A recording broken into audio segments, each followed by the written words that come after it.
पावसाळ्याचा काळ होता. पावसाबरोबरच वादळी वारे खिडकीच्या फटीतून आत शिरत विचित्र शिट्ट्यांचा आवाज निर्माण करत होते. तेव्हा अचानक वीज कोसळल्याने वातावरण आणखीनच गूढ बनले. एवढ्या मोठ्या घरात एकट्या बसलेल्या शंभूजींचे हृदय अज्ञात भीतीने थरथर कापत होते. ते विचार करू लागले की या भयान रात्री आपल्याला काही झाले तर कुणाला हाक मारणार. त्यांचे हृदय थांबले तर किती वेळ तो असंच पडून राहणार हे माहीत नाही. कदाचित त्यांच्या अंगातून दुर्गंधी येऊ लागेल. तेव्हाच लोकांना कळेल. आपल्या भयंकर कल्पनेच्या नुसत्या विचारानेच ते थरथर कापले आणि आपले विचार झटकून मेणबत्ती शोधण्याचा प्रयत्न करू लागले. घरात मेणबत्ती आहे की नाही आणि असेल तर ती कुठे ठेवली हेही त्यांना आठवत नव्हते. ही सगळी जबाबदारी शारदाची होती. त्यांनी कधी घरात काय आहे आणि काय नाही हे जाणून घेण्याचा प्रयत्नही केला नाही. त्यांच्याकडे किती कपडे आहेत आणि कोणती शर्ट आहेत, पॅन्ट कोणती घालायची हे देखील त्यांना माहीत नव्हते. दुकानात जाण्यापूर्वी ते शारदाला हाक मारायचे, शारदा आमचे कपडे काढून द्या, आणि कपडे त्यांना हातात मिळायचे. हो, कधी कधी आंघोळीला जायचे तर टॉवेल आणि साबण मिळाला नाही तर तापमान नक्कीच 7व्या गगनाला भिडत होतं. आणि बिचारी शारदा कधी भाजीचा तवा गॅसवरून काढायची, कधी पिठाचे माकलेले हात धापा टाकत धावून येऊन त्यांना कपडे द्यायची. पण त्यांना ते स्वतः घेणेही शक्य नव्हते. खरंच आज ते विचार करत होते की त्यांनी शारदाचा किती छळ केला होता. त्यावेळेस तर त्यांना वाटायचे की घरात काय काम असतं. दिवसातून 2 वेळा अन्न शिजवायचे, कपडे धुवायचे, चादर पसरून झोपायचे. ते फक्त आपले काम महत्त्वाचे मानायचे. कधी कधी घाऊक वस्तू खरेदी करायला जावे लागते आणि कधी कधी त्यांना आयकर लोकांशी व्यवहार करावा लागतो. कधी कधी भांडण करणारा ग्राहक येतो आणि तासनतास आपला मेंदू खणून काढावा लागतो. घरी आल्यावरही पैशांचा हिशोब मनात घृणा कायम करत असतो. आज जेव्हा त्यांना त्यांच्या कुटुंबाला सामोरे जावे लागते तेव्हा त्यांना हे समजले होते की घर हाताळणे खूप कठीण आहे. पण आता तर पश्चातापाची संधी वाळूत बदलून हातातून घसरून गेली होती. शारदाने सर्व संकटातून स्वतःला मुक्त केले आणि पुढच्या जगात पोहोचली होती. तशी ती भाग्यवान होती की तिने ते नाही पाहिले जे आज त्यांना पाहावे लागत होते. ती नेहमी देवाचे आभार मानत म्हणायची, खरंच रेणूचे वडील, देवाचे आभार मानते की त्यांनी आपल्याला मुलगा दिला नाही, पण आपल्याला 3 मुली आणि जावई इतके चांगले आहेत की आपल्याला कोणतीही कमतरता नाही. त्यावर आपला मनोज आणि सून रीना जेवढे मानतात हे तर माझ्या पोटात सुद्धा जाणार नाही. यावर शंभूजी टोमणे मारत म्हणायचे, आधी जेव्हा मी मुलगा आणि मुलगी समान असतात सांगत होतो तेव्हा तू ऐकायची नाही. न जाणे कुठे पूजा आणि नवस केला नाही. शारदा मोठ्याने म्हणायच्या, अरे हा तर माझ्या पूजेचा आणि नवसाचा गौरव आहे की देवही थकला. आपल्याला मुलगा नाही दिला तर निदान मुलाचे सुख तरी दिले. शंभूजी हसायचे, चला तुझ्या पूजनेचे आपली इच्छा पूर्ण झाली आणि म्हातारपण शांतपणे जात आहे. ते चुकीचेही बोलत नव्हते. शारदा तिथे होती तर घर खूप भरलेलं असायचं. रोज एक मुलगी किंवा जावाई येत राहायचे. सगळे जावाई मुलांप्रमाणे घरात यायचे. काहीच नखरे नव्हते. गरज असेल तर बाजारातून वस्तू वगैरे आणायलाही ते मागे पुढे पाहत नव्हते. धाकड्या मुलीच्या अंजूच्या लग्नाचा विषय निघाला तेव्हा शारदाने हट्ट पकडला. 2 मुली दूर गेल्या, पण तिचे लग्न तर शहरातच करू. वेळोवेळी आधार राहील. तिचा निर्णय चुकीचाही नव्हता. अंजू तर रोज तब्येतीची विचारपूस करायची. जावई गौरव देखील कोणत्याही कामासाठी एका पायावर उभा असायचा. एवढेच नाही तर शेजारी राहणारा त्यांचा लहान भाऊ मनोहर आणि त्यांचा मुलगा मनोजही दर 2ऱ्या किंवा 3ऱ्या दिवशी फेऱ्या मारायचा. दिवस शांततेत गेले. पण माणसाच्या नशिबात काय लिहिले आहे ते दिसले तर देवाला कोण विचारणार. त्या दिवशी शंभूजी दुकानातून परतले तेव्हा शारदाला छातीत दुखत होते. छोट्या छोट्या समस्या त्या सहन करायच्या आणि त्यांना त्याची जाणीव होती. पण त्या दिवशी नक्कीच असह्य वेदना होत होत्या. जी त्या संध्याकाळी बेडवर पडली होती तिच्या कपाळाला हात लावत त्यांनी विचारले, काय झालं शारदा. ती मोठ्या प्रयत्नाने कुरकुरली आणि म्हणाली, कृपया मला काहीतरी चूर्ण द्या. जरा गॅस वाढल्यासारखे वाटते, छातीत दुखते. शंभूजींनी शोधून चूर्ण आणि पाणी आणले. तोपर्यंत शारदाचे हातपाय थंड होऊ लागले. ती बेशुद्ध झाली. शारदाची अवस्था पाहून शंभूजींचे हातपाय थंड पडले.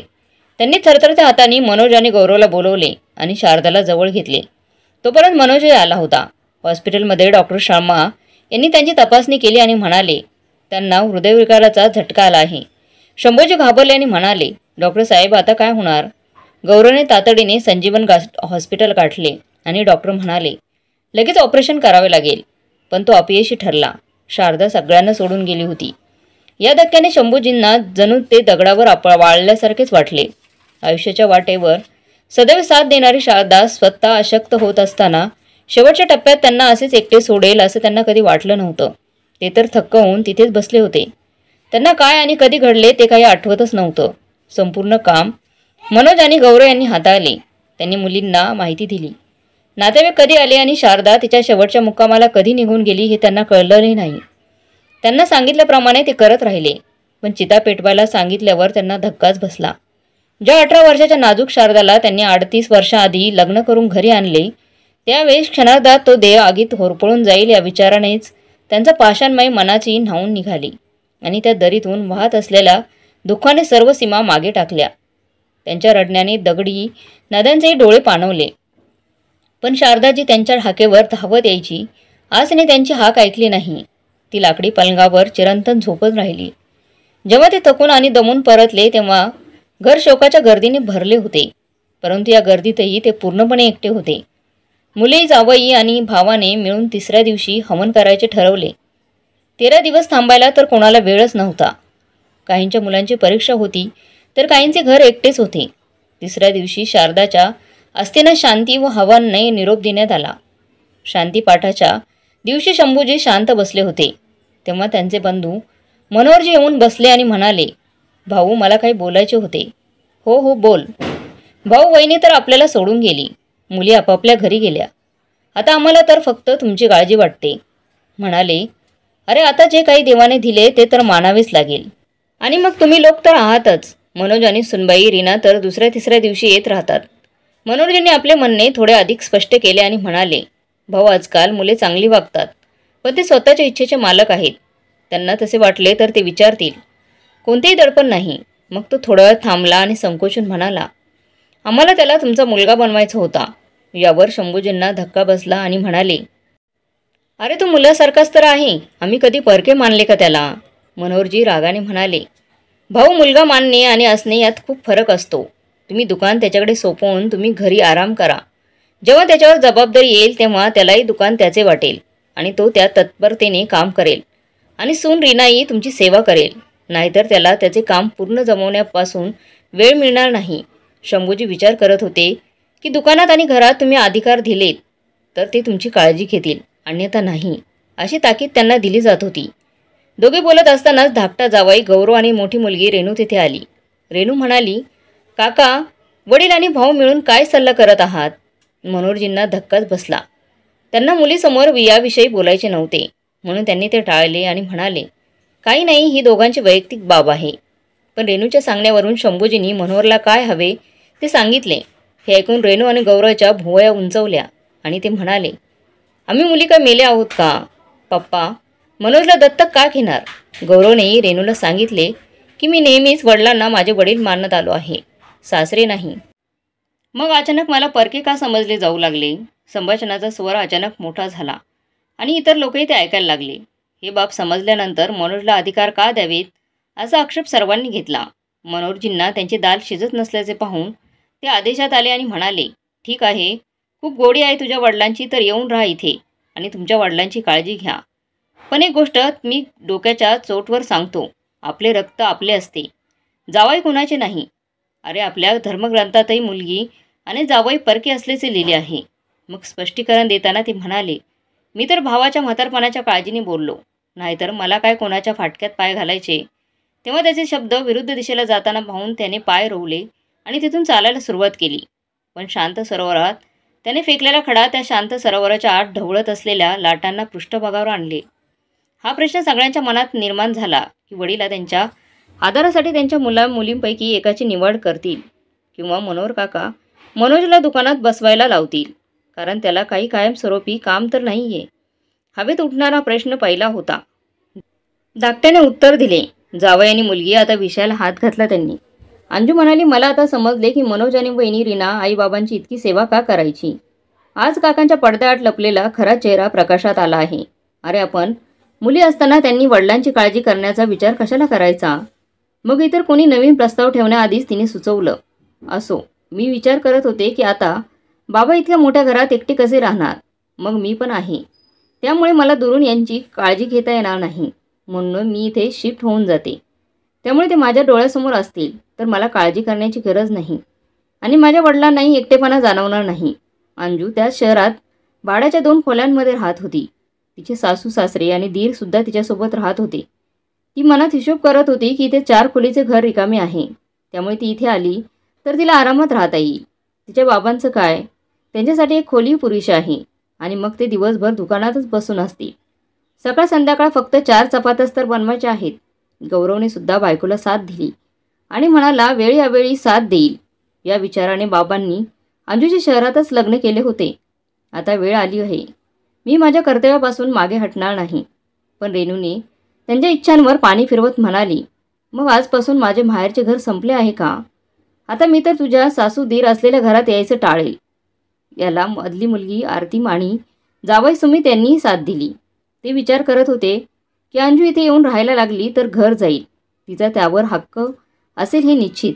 याआधी की घरावर कुणी एकाचा अधिकार होईल असे आरतीने सुचवले. मी सांगते की आता दुकानात बसण्याची गरज नाही. तुम्ही खूप दिवस काम केले आहे, आता विश्रांती घ्या आणि तुमच्या जिवंत असताना दुकान आणि घर वाटून द्या, त्यामुळे कुणावरच अन्याय होणार नाही. त्यावर अंजू चढून म्हणाली, आणि पप्पा कुठे राहतील? आरतीने समाधान केले आणि म्हणाली, बाबा आपल्या एकेकाकडे राहतील. शंभूजी हयात असताना त्यांच्या अनेक वर्षाचे समर्पण आणि परिश्रमाने केलेल्या त्यांच्या मालमत्तेस हिसकवल्याचे पाहून त्यांना धक्काच बसला. त्यांचे मन कटुतेने भरले होते. ते विचार करत होते, काश मी शारदा इतका भाग्यवान असतो तर हे सर्व पाहण्याआधी माझे डोळे मिटले असते तर बरं झालं असतं. त्यावेळी त्यांच्यात निर्माण होणारा गोंधळ आणि दुःख कोणालाच कळत नव्हते. त्या मालमत्तेचा ताबा दुसरा कोणी घेऊ शकतो अशा भीती त्यांना वाटत होती. त्यांच्या मागे त्यांच्या स्वतःच्या मुली, ज्यांच्यासाठी त्यांनी आपले हृदय आणि आत्मा समर्पित केले होते, त्यांच्या स्वार्थात आंधळ्या होत होत्या. रेणू म्हणाली, बाबा आपण उद्या जाऊ, म्हणजे तुम्ही आजच ठरवा, तुम्हाला काय वाटते? शंभूजी रागात बोलले, मी अजून इतका कमजोर नाही की मी एकटा राहू शकत नाही. मी एकटाच राहीन आणि दुकान पण सांभाळेल. माझी संपत्ती कोणाला द्यायचे हे ठरवणे माझं काम आहे, तुमचं नाही. एक गोष्ट उघड्या कानाने ऐका, आता मी तुम्हा लोकांना काही देणार नाही. हे ऐकून सर्वत्र शांतता पसरली. एक एक करून सर्वजण उठून झोपी गेले. सगळे निघून गेल्यावर शंभूजी ढसढसा रडू लागले. आज त्यांना आणखीनच एकटेपणा जाणवत होता. मोठा जावई रवी मनात विचार करत होता, या वयात म्हाताऱ्याची एवढी मोहमाया आहे. तू जिवंत असताना वाटून घेतला असता तर मी सुभाषनगरात जमीन विकत घेतली असती. योगायोगाने भेटत होती. आणि गौरव बडबडत होता, हा चांगला न्याय आहे. कामाच्या वेळी नेहमी माझी आठवण येते, जेव्हा पाहावे तेव्हा पळवताना, आणि आता प्रत्येकजण सहभागी होण्यासाठी तयार आहे. मधला जावई सुमितला डाळ शिजत नसल्याचे पाहून तो सकाळी पहिल्या बसने निघण्याचा विचार करू लागला. दुसऱ्या दिवशी सगळे आपापल्या घरी गेले. अचानक वीज पडली. कदाचित पाऊस थांबला असावा. सगळे निघून गेल्यावर आता फक्त शंभूजीच्या आणि शारदाच्या आठवणी उरल्या होत्या. जेव्हा कधी त्यांना खूप चिंता वाटायची तेव्हा शारदाच्या फोटोशी बोलायचे ते. जुने अल्बम बघायचे आणि त्या दिवसात हरवून जायचे. वैराग्य त्यांच्या मनाचा ताबा घेत होता. आता त्यांना दुकानात जावेसेही वाटत नव्हते. ते आणखी काय करणार? तो कमावलेला पैसाच आज त्यांच्या प्रियजनांमध्ये त्रासाचे कारण बनत होते. ही सर्व एकाच शारदेची मुले आहेत यावर विश्वास बसणे कठीण होतं. ज्यांना कधी संपत्ती आणि त्यांचे आकर्षण नव्हते. तिने स्वतःसाठी कधीच काही घेतले नाही. तिला तर रेणू, आरती आणि अंजूची नेहमीच काळजी वाटायची. मग त्यांची कुटुंबे मोठे झाल्यावर तिच्या काळजीचे वर्तुळ आणखीन मोठे झाले.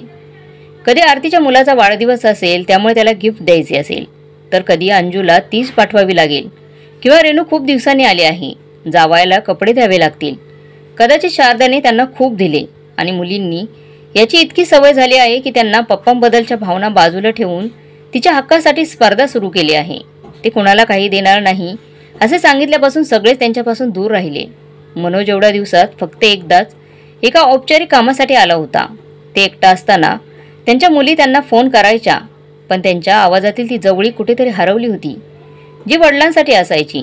शंभूच्या मनातल्या मनात हसले आणि विचार करू लागले, अरे मी हे सर्व माझ्या छातीवर थोडेही न नेणार आहे, परंतु किमान तुम्ही माझ्या मरेपर्यंत तरी धीर धरला असता तर नंतर हे सर्व केलंच असतं की. या उपेक्षेमुळे शंभूजींची जगाविषयीची ओढ संपली होती आणि त्यांना हे जग खोटे वाटू लागले होते. एके दिवशी रेणू स्वतःमध्येच काम करत असताना व्यस्त होती. त्यावेळेस कोणीतरी बेल वाजवली. तिने दार उघडले तर समोर कुरिअरवाला उभा होता. त्याने सही केली. तिने लिफाफा उघडला तेव्हा त्यात वडिलांनी पाठवलेला 8 लाख रुपयांचा ड्राफ्ट होता. रेणू आनंदाने नाचली. शेवटी वडिलांनी मुलींच्या हक्काची आठवण झाली. तिने अंजूला फोन केला तेव्हा तिला कळलं होतं की तिला असाच एक ड्राफ्ट मिळाला होता. ती आरतीला फोन करायचा विचार करत होती तेवढ्यात आरतीनेच 8 लाख रुपये मिळाल्याची माहिती दिली. तिन्ही बहिणी आज अचानक वडिलांच्या प्रेमात पडल्या. बाबांना भेटण्यासाठी सगळेच उत्सुक होते.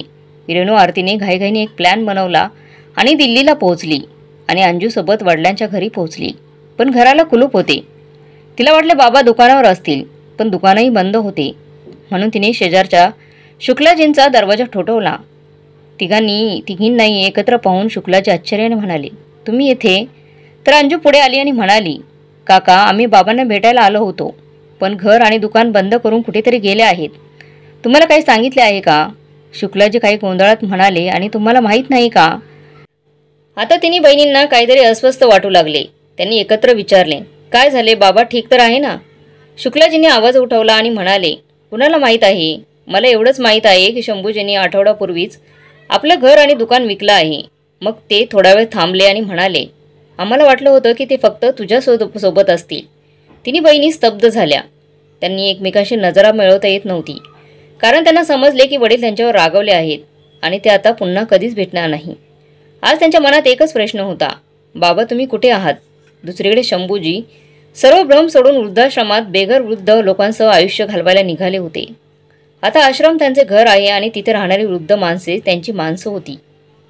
अशा प्रकारे शंभूजींनी हताश होऊन आपली प्रॉपर्टी मुलींच्या नावे करून वृद्धाश्रमात निघून गेले. मुलं धोका देतात माहीत होतं, पण मुलीही धोका देतात हे पाहून त्यांना खूपच वाईट वाटलं होतं. त्यामुळे ते सर्व प्रॉपर्टी मुलींच्या नावे करून ते वृद्धाश्रमात निघून गेले होते. मग मित्रांनो, तुम्हाला शंभूजींनी घेतलेला निर्णय कसा वाटला कमेंट बॉक्समध्ये नक्की कळवा. आणि ही कथा जर आवडली असेल तर लाईक शेअर सबस्क्राईब नक्की करा.